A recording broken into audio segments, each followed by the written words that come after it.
कहते हैं कि प्यार दीवारों को तोड़ देता है, प्यार सारी हदों को पार कर देता है। प्यार ये नहीं देखता है कि किसकी जाति क्या है, किसका धर्म क्या है। प्यार एक ऐसी चीज़ है, एक दिल ऐसी चीज़ है जो जिसको कितना कहा जाए और कितना न कहा जाए कि प्यार में हर कुछ संभव हो जाता है। असंभव बात भी संभव बना दी जाती है। प्यार इसको कहते हैं कि जो लोग नहीं चाहते हैं और अगर प्यार हो जाए, इश्क हो जाए तो फिर हो जाए, क्या, कहाँ और किसके साथ कोई पता नहीं। आज प्यार की दास्तां और प्यार की कहानी आप तक पहुंचाने की कोशिश करेंगे। इस प्यार में एक अमीरजादे और एक गरीब की लड़की इस कदर फंस जाते हैं, एक इतना प्यार इतना इनका परवान चढ़ता है कि वो दुनिया से बगावत करने को उतारू हो जाते हैं और अपने ही पिता से बगावत कर बैठता है बेटा एक लड़की की खातिर। जो लड़की एक गरीब होती है और एक बंजारन होती है। उस बंजारन के प्यार में एक विधायक जी का बेटा किस तरह से पागल हो गया और उसने अपने पिता की बात को भी नहीं माना। तो रुक करते हैं कहानी की तरफ, और वीडियो अच्छी लगे तो लाइक कर दें और चैनल को सब्सक्राइब कर लें ताकि हमारा हौसला बढ़ता रहे। आपसे हर रोज़ बस यही एक रिक्वेस्ट होती है और आशा करते हैं कि आप अपनी फैमिली के साथ खुश होंगे, मस्त होंगे और खुशहाल ज़िंदगी जी रहे होंगे। तो नमस्कार, प्रणाम। मैं अजय कोहली। आज की जो सच्ची घटना मैं आपको सुनाने जा रहा हूँ, ये घटना मध्य प्रदेश का एक ज़िला पड़ता है खंडवा, और इस खंडवा के जाने माने एक विधायक जी होते हैं जिनका नाम नत्थू सिंह होता है। अब ये नत्थू सिंह अपने परिवार में 3 लोग होते हैं, इनकी पत्नी और इनका एक बेटा होता है जिसका नाम रोहन होता है। इकलौता बेटा होता है और बड़ी अच्छी परवरिश होती है, और परवरिश जब बेटा सयाना होता है, थोड़ा बड़ा होने लगता है, उसके बाद इस लड़के की पढ़ाई होती है और पढ़ाई पहले अच्छे स्कूल में होती है। उसके बाद इस लड़के को ऑस्ट्रेलिया भेज दिया जाता है। वहाँ ये अच्छी पढ़ाई पढ़कर आता है और आने के बाद अपने पिता का कारोबार संभालता है। इनके पिता जो नत्थू सिंह होते हैं विधायक जी, ये इनका रसूख था मध्य प्रदेश के अंदर, और ख़ासकर गढ़वा ज़िला के अंदर इनका अच्छा रसूख था।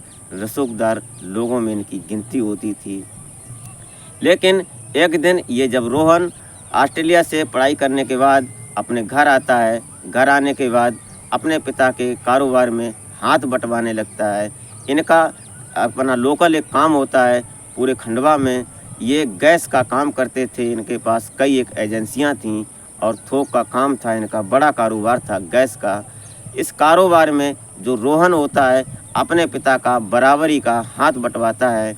उसके बाद इनके पास कई एक ऑफिसें होती हैं जहां पर इनकी खास गोदामें थीं, वहां पर ऑफिस होती थीं।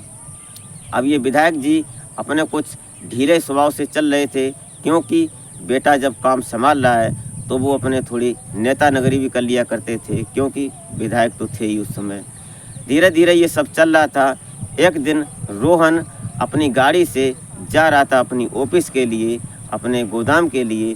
तभी जब एक रास्ते में लाल बत्ती हो जाती है। उस लाल बत्ती के आसपास लोग रहते थे बंजारे, और उन बंजारों में एक लड़की होती है, बड़ी खूबसूरत लड़की थी, सुंदर लड़की थी। उसको जब देखते हैं रोहन तो अचानक उसकी नज़र उस लड़की पर जब पड़ती है, क्योंकि लाल बत्ती हो चुकी थी और वहाँ पर वो खड़े थे, इंतज़ार कर रहे थे ग्रीन सिग्नल का। तभी उस लड़की पर इनकी नज़र पड़ती है और वो क्या देखते हैं कि अपने पिता के साथ वो लड़की बराबर काम कर रही है और अपने पिता का काम में हाथ बटवा रही है। तभी ग्रीन सिग्नल हो जाता है, गाड़ी वो आगे बढ़ा देते हैं। धीरे धीरे हर रोज़ आते हैं और उस ग्रीन सिग्नल पर रुकते हैं। लाल बत्ती होती है उसी टाइम पर वो आते थे, क्योंकि उस लड़की को देखकर वो मोहित हो जाते हैं।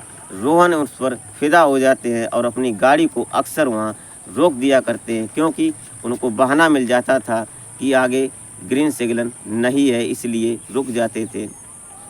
एक दिन की बात है, जब उनको ज़्यादा लगा कि अब इस लड़की से बात की जाए, तो उन्होंने वहाँ पर रोकी गाड़ी। उसके जहाँ पर उन्होंने झुग्गी सी झोपड़ी सी बना रखी थी, उस लड़की के घर जाते हैं तो अचानक उस दिन वो लड़की थी नहीं, इसीलिए आज उन्होंने वहाँ पर गाड़ी रोककर वहाँ जब पास में जाते हैं उसके घर के पास, तो उसका पिता होता है वो काम कर रहा था।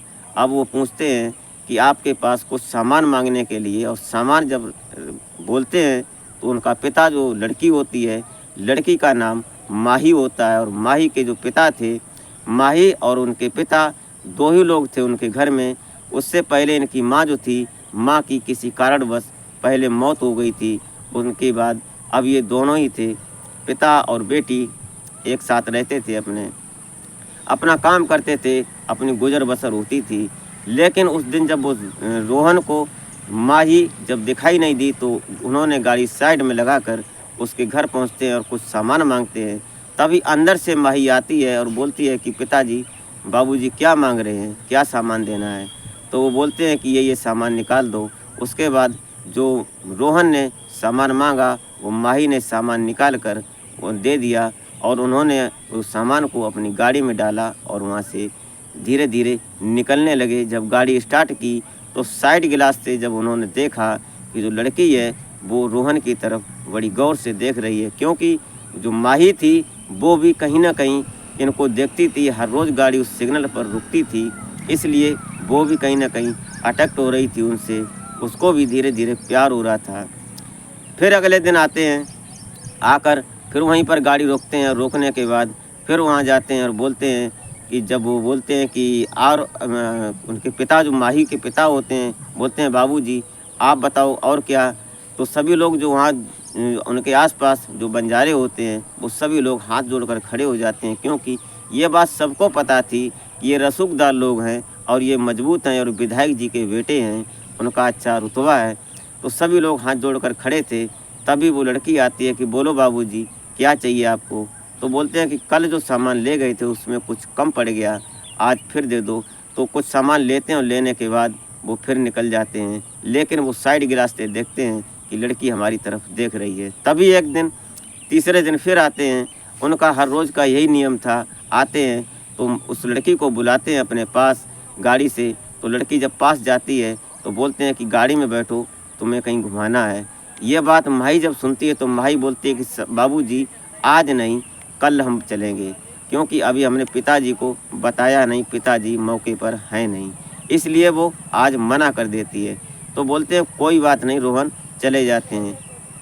अगले दिन फिर जब रोहन आते हैं तो वहाँ गाड़ी खड़ी करते हैं, और जैसे ही गाड़ी खड़ी करते हैं वैसे ही माही तुरंत तैयार होकर और उनके पास पहुँच जाती है, और गाड़ी में वो खिड़की खोलते हैं और अंदर बैठ जाती है। उसके बाद पूरे खंडवा ज़िले में जहाँ जहाँ अच्छी अच्छी होटलें थीं, कुछ चीज़ें देखने वाली थीं, पहाड़ों में, जंगलों में, वहाँ जिसको जहाँ अच्छा जो दर्शनीय जो स्थल थे वहाँ पर ले जाते हैं रोहन, और उस लड़की को सैर कराने के बाद शाम को फिर वहीं छोड़ देते हैं। होटलों में खाना खाते हैं, अच्छी अच्छी चीज़ें। उसके बाद जब वो आते हैं उस और पूरे अपने प्यार का इजहार कर लेते हैं, दोनों लोग एक दूसरे को चाहने लगते हैं। तभी इसी बीच रोहन पूछते हैं कि तुम्हारे साथ कौन कौन है तुम्हारे परिवार में? तो पूरा वाक़या बताती है कि हमारे पिताजी हैं और माँ तो पहले गुजर चुकी है, और मैं अपने पिता के साथ अपना काम करते हैं। उसके बाद हम पढ़ाई भी कर रही हैं। जो माही ने बताया कि हम ग्रेजुएशन कर रहे हैं। यह बात सुनकर जो रोहन होते हैं बड़ा खुश होते हैं कि आप काम के साथ साथ अपनी पढ़ाई पे भी ध्यान दे रहे हो, बहुत अच्छी बात। ये बात कहीं ना कहीं रोहन को लग जाती है, उसको और ज़्यादा प्यार पर भरोसा हो जाता है कि एक काम करने वाली लड़की जो बंजारन है और वो ग्रेजुएशन कर रही है, तो उनके लिए एक बहुत बड़ी बात हो जाती है।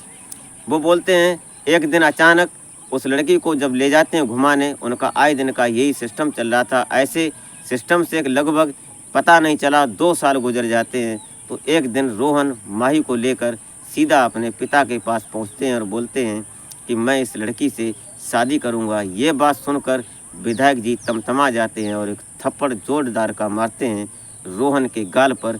ये माही देखती है तो माही डर जाती है। उसके बाद बोलते हैं कि मेरे सामने ये सब नहीं होगा और ऐसा हम होने नहीं देंगे। लेकिन रोहन अपने पिता के पैर छूता है और पैर छूने के बाद निकल जाता है माही को लेकर। अब ये बात रोहन को पता थी कि हमारे पिताजी नाराज़ हैं और कुछ भी कर सकते हैं, इसलिए वो पहले निकला, और जैसे ही निकलता है तो वैसे ही जो विधायक जी होते हैं उनके जो कुछ सलाहकार और जो उनके सहयोगी थे वो सब उनको आदेश दे देते हैं कि जाओ रोहन को ढूंढ कर लाओ और वो लड़की जहाँ मिले उसको गोली मार दो। इतना तमतमाए हुए थे, गुस्से में थे। तभी ढूंढते हैं तो पता लगता है कि जो रोहन माही हैं ये दोनों खंडवा में एक जंगल पड़ता है कि जंगल की तरफ गए हैं। तो वहाँ जब पहुँचते हैं तो ये जो ढूंढने वाले लोग थे, इनके जो गुंडा टाइप के लोग थे, ये जब वहाँ ढूंढते हुए पहुँचते हैं तो वो कहीं छिप जाते हैं और छिपने के बाद वो लोग जब हार थक कर वापस आ जाते हैं तो पता चलता है कि मिले नहीं। उसके बाद जो रोहन और माही होते हैं वो वहाँ से निकलते हैं और अपने एक दोस्त के पास चले जाते हैं ग्वालियर में, वहाँ पर रहते हैं कुछ दिन। तब पता चलता है कि जो इनकी माँ होती हैं रोहन की, वो रो रो कर विधायक जी को टॉर्चर कर रही थी कि अगर मेरा बेटा रोहन नहीं आया तो मैं आत्महत्या कर लूँगी। ये बात कहीं ना कहीं विधायक जी को बड़ा परेशानी दे रही थी। विधायक जी परेशान थे। पति पत्नी दोनों लोग बैठे थे, विचार कर रहे थे। तभी पत्नी बोलती है कि आप इतना क्यों परेशान हो रहे हो, आखिर में करोगे तो किसी लड़की से ही शादी। उसकी लड़की सुंदर है, खूबसूरत है, अगर उससे शादी कर दो तो हमारा इकलौता बेटा है। ये तुम्हारी संपदा जो है किसके लिए है, जो प्रॉपर्टी है वो किसके लिए है, अगर हमारे बेटे को कुछ हो गया तो उसको कौन संभालेगा, इसका वारिस कौन बनेगा। ये बात कहीं ना कहीं विधायक जी को लग जाती है। विधायक जी बोलते हैं तुरंत कि वो है कहाँ पर। तो वो तुरंत माँ उसकी जो होती है रोहन की फ़ोन करती है रोहन को और रोहन जवाब देता है। माँ बोलती है कि आ जाओ बेटे घर, पिताजी मान गए हैं तुम्हारे। ये बात सुनकर बड़ा खुश होते हैं और वो रोहन और माही दोनों घर आते हैं। तो घर में आते ही जो रोहन की माँ होती है और पिताजी दोनों घर पर ही थे, सोफ़ा पर बैठे थे। तभी जब रोहन अंदर घुसता है तो सबसे पहले माही जो होती है वो अपनी सासू माँ के पैर छूती है और उसके बाद अपने ससुर विधायक जी के पैर छूती है। और पैर छूने के बाद जो माँ होती है उनकी सासू माँ, वो बोलती है कि बहू ने पहली बार पैर छुए हैं, आशीर्वाद नहीं दोगे क्या। तो विधायक जी उसके माथे पर, सिर पर हाथ रखते हैं और बोलते हैं कि आयुष्मान और हमेशा सुखी रहो, खुशी रहो। ये आशीर्वाद देने के बाद सभी लोग एक दूसरे के मुंह की तरफ देखकर हंसने लगते हैं और हंसी ठिठोली होने लगती है। उसके बाद धीरे धीरे 2-4 दिन गुजरने के बाद ये प्रोग्राम बनता है। लगभग 15 दिन जब गुजरे तो खंडवा में नामी ग्रामी ये पहली शादी थी जो इतनी धूमधाम से मनाई गई। उस बंजारन की और उस विधायक के बेटे की ऐसी शादी हुई कि पूरे खंडवा शहर में इस बात का नाम हो गया कि अभी तक ऐसी शादी नहीं हुई। दोस्तों, इस घटनाक्रम को सुनाने का उद्देश्य आपको हैरान या परेशान करना नहीं होता है, नहीं आपकी भावनाओं को आहत करना होता है। सिर्फ और सिर्फ एक सामाजिक संदेश होता है और सोशल मीडिया पर मिली हुई जानकारी पर ही हमारी वीडियो उपलब्ध होती है। तो दोस्तों, वीडियो अच्छी लगी हो तो लाइक कर दें और चैनल को सब्सक्राइब कर लें ताकि हमारा हौसला आपसे ही है और हम आगे बढ़ते रहें। तो मिलते हैं फिर नेक्स्ट वीडियो में, तब तक के लिए नमस्कार।